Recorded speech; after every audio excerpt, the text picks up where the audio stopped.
All right, guys, welcome back to Our World Outdoors. I'm Tony. I'm Missy. And today we are doing the Ridges Loop Trail in Athens. I'm not going to get too much in the backstory of this place because we're going to come back in October around Halloween. And after we get some fact checking done, some other things, we'll tell you the whole story of the place. But the short and skinny is there's some graveyards up here, and this was the site of a mental health facility. And there's some claims that there's some paranormal activity here, but it's a beautiful summer day. There's tons of wildlife and nature to see here, and it's a beautiful trail, and we're just going to go take you along it today and enjoy it for what it is, a nice bright early spring day. So let's go check out the trail.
While this is only a 2.9 mile hike, it's right outside of Athens. I mean, you're right there.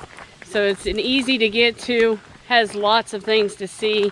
Had a pond back there if you do birding. I've seen tons of birds around. But you definitely want to take your time on this. I know it's a short loop, but there's lots to see and there's lots of things that you'll want to really look at.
Sometimes, honey, I kind of feel like we're jaded.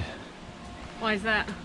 Because you come here and you see all these gravestones, but it doesn't seem like it's like a lot like we see on TV. You can see, you know, whoa, some of the places that have huge vet cemeteries that just headstones as far as you can see. But the scale of the time when these guys were fighting and dying, there wasn't that many people. So that was like a grand amount. I mean, true. You're talking massive. Some of those numbers were up in like 300 in the first gravestone.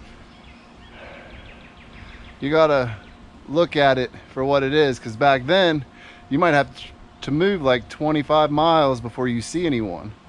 You know, it wasn't as densely populated as it is now. So to have that many young men and probably women wiped out in, you know, the span of a couple years or whatever, that's something to think about.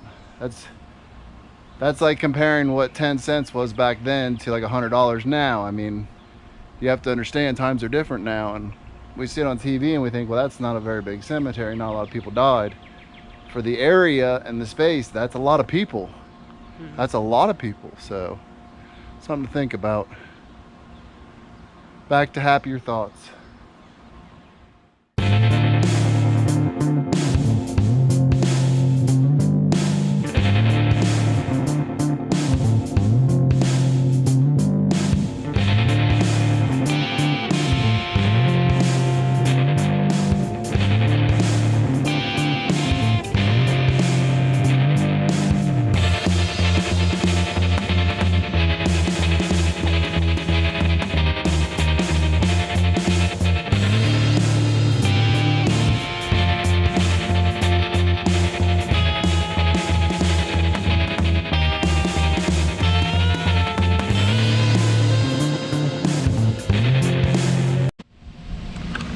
So we're just kind of looking at some of the stones here, and some of the dates that we've been able to match up just for reference has been from like 1880 to like 1911.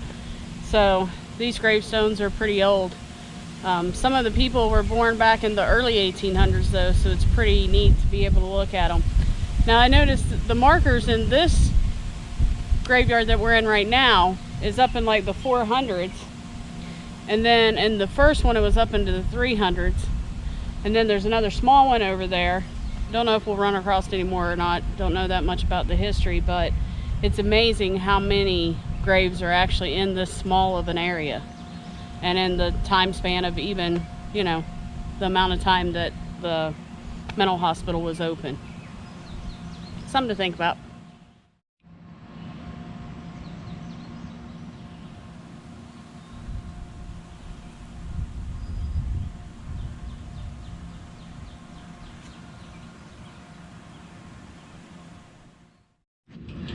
All right, I know you probably can't read it, but it says, "Remember us, for we too have lived, loved, and laughed." Information about the first 62 men interred at the ridges is missing. Those records discovered headstones appear to represent some of them. They will remain here until the graves can be found. So for perspective, these poor souls, the bodies are on the property somewhere, but they're gonna be together until they can have their stones returned to them, which I think is actually the way everybody would like to have it.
All right, guys, we're almost back to the truck.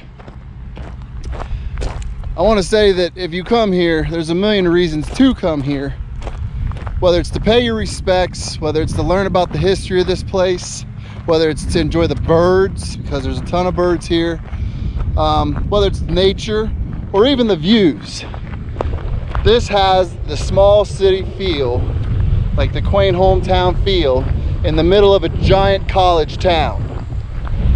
You know, Athens, Ohio isn't a small town. It's really pretty here, and you just would not believe that this is just nestled in the middle of town. Now, it doesn't matter your reasoning for coming here, because I think you're going to cross enjoy for different reasons, but you should really make time to come check this out. And I think that, especially when you get on the hilltop there, the views alone will astound you. You wouldn't think it's there, but it is. My wife was joking. She said it looked like something out of Little House on the Prairie. You expect Laura Ingalls to just go running through the field.